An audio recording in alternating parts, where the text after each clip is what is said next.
big things that occurred right at the end of the Civil War was that Europeans began to form unions.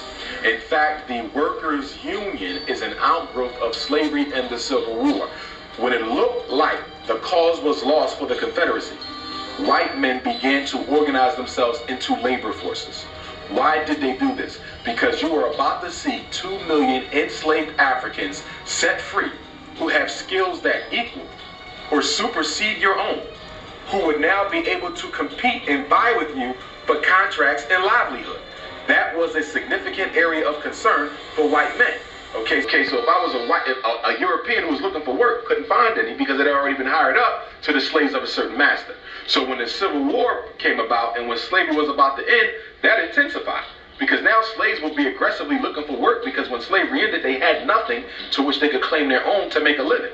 So that bothered Europeans and they set up agreements, okay, with those who had industries and those who had stores that you could only hire someone who was white who belonged to a particular labor's union. In fact, some of the first unions were started right here in Pennsylvania. And a lot of black people fail to realize the origin of the union. The union is nothing but a collective force of white people who are protecting jobs for themselves and keeping them away from black people.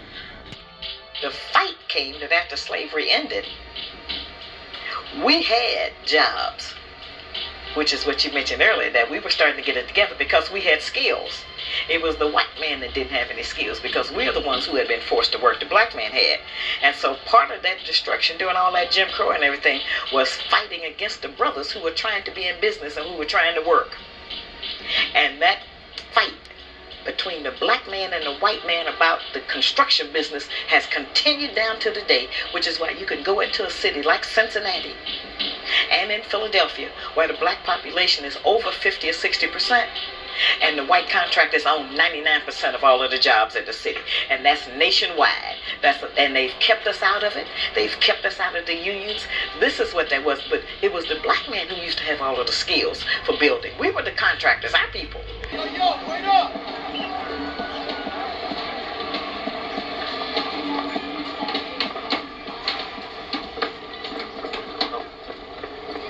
Hey, what up?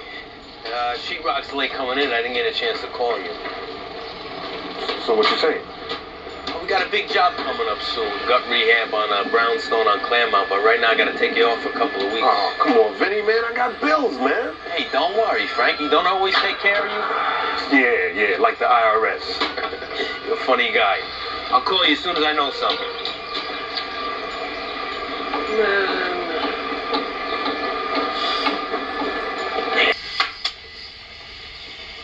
No, if you can't do it by Friday, tell me to forget it. Get somebody else. All right.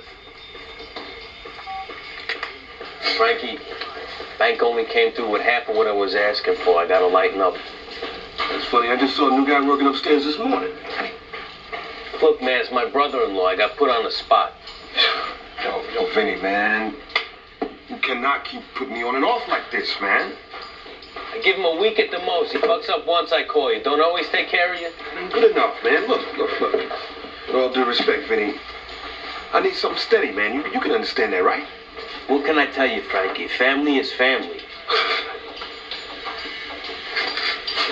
You know what? Do me a favor. All right. Lose my number. Don't call me tomorrow. Don't call me the next day. It'll be a fucking cold-ass day until the next time I work for you, man. Look at you. Huh? You move into one of my brownstones. All of a sudden, you're too good for me. What are you going to do? You going to join the union? Huh? That I'd like to see. They ain't too fond of the brothers. You know what I'm saying? What are you going to do? You going to join the union? Huh? That I'd like to see. They ain't too fond of the brothers. You know what I'm saying?